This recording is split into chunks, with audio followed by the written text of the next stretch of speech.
Velkommen til mit træningsprojekt. Jeg hedder Hugo Johan Bell. Lad os dykke ned i det.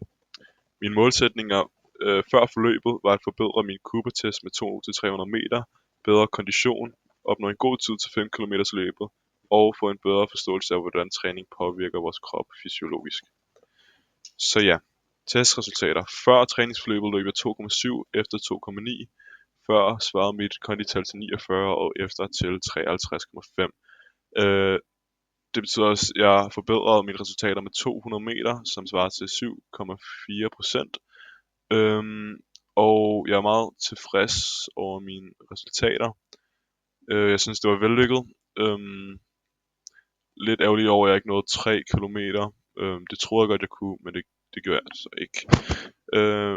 Men jeg var mere positiv overrasket over min tid i 5 km løbet, som var på 21 minutter og 52 sekunder. Så ja, her kan du se mit træningsprogram. Lad os dykke lidt mere ned i det. Det indeholder nogle rolige ture, intervaltræninger og lange ture. Jeg har fokus på noget variation og progression. Og en kombination af de her aerobe og anaerobe træninger. I starten fokuserer jeg mere på 14-16 km om ugen og stigende gradvist til 20-25 om ugen, da jeg vil mindske risiko for overbelastning. Hvis vi kigger på Borg-skalaen, vil min rolige tur ligge på cirka 11-13, nok også kommer på 15 nogle gange, men den har moderate niveau, og mine intervaller vil komme op på de her 16-18, nok også 20 på nogle tidspunkter. Og så de her lange ture vil også være på pulszone 2, som mine rolige ture.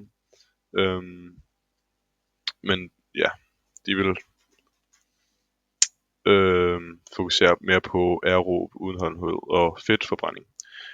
Pauser, en hviledag imellem hårde pas, joggepauser i mine intervaller og fokusere på søvn. Ja. Og variation, progression, langsom progressiv opbygning af distance og intensitet. Og så den sidste uge af forløbet vil jeg så reducere min belastning, så jeg kan give nogle topresultater til Cooper-testen og 5 km løbet. Så ja, Borg-skalaen, som jeg snakker om, kan I se her.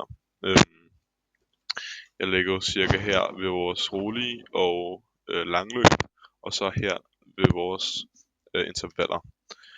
Hvis vi skal kigge på superkompensation og restitution, så kan vi se på det her model her.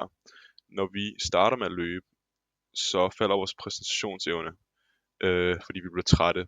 Men så, når vi stopper med at løbe og hviler, så i vores restitution, så øger vores præstationsevne mere og mere, indtil det kommer over, hvor vi startede, som hedder superkompensation. Og vi kan se herover, at hvis vi tager ikke for lange og ikke for korte pauser, så øger vores præstationsevne gradvist. Men hvis vi tager for korte pauser, så når vi ikke restituerer nok, og vi når så ikke superkompensation, så vores præstationsevne falder faktisk over tid, selvom man bliver ved med at løbe. Og hvis vi holder en alt for lang pause, så forbliver vores evne det samme. Så hvad sker der med kroppen under træning? Puls og blodtryk stiger, blod pumpes hurtigere og hurtigere rundt i kroppen, åndedræt bliver hurtigere og dybere, og iltoptagelsen øges. Musklerne arbejder hårdere, energiforbruget stiger, og der dannes så mælkesyre ved hård træning. Kroppen forbruger først glykogen og senere fedt som energi. Endorfiner frigives, hvilket kan give en følelse af velvære, som også er det her runners high. Når man er ved at nå sit mål, så kan man lige pludselig løbe hurtigere på grund af endorfiner og også adrenalin. Sved.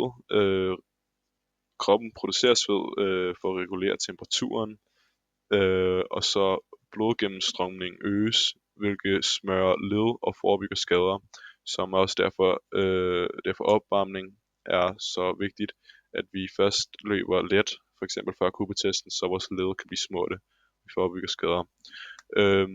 Jeg udvalgte et træningpas, som jeg vil snakke lidt om under forløbet, var pyramiden her, som handlede om, man skulle løbe med en marker. Ikke sammen med en marker, men man skulle først løbe 100 meter, så skulle ens marker løbe 100 meter, og så 200, 300, 400, så op til 500, og så tilbage igen. Og jeg synes, det var en meget god træning, da det trænede den aerobiske og anaerobiske aspekt af løbetræning. Det var også meget hårdt, så det gav meget, det gav en følelse af tilfredshed, når vi blev færdige med den. Så perspektivering, hvad kunne jeg bruge det her forløb til i fremtiden? Vil i hvert fald være det her med superkompensation. Jeg lærte, at man ikke skal løbe for meget, men heller ikke for lidt, selvfølgelig. Men i hvert fald det her med for meget, at man skal faktisk tage nogle ordentlige pauser. Jeg lærte også, at opvarmning er meget vigtigt, da man også, når man løber, så lander man med 6-7 gange sin kropvægt, så det er meget belastning på ens fødder og ben, så derfor opvarmning er meget godt, og i det hele taget er meget tilfreds over forløbet, og jeg synes, det var et godt forløb. Så ja.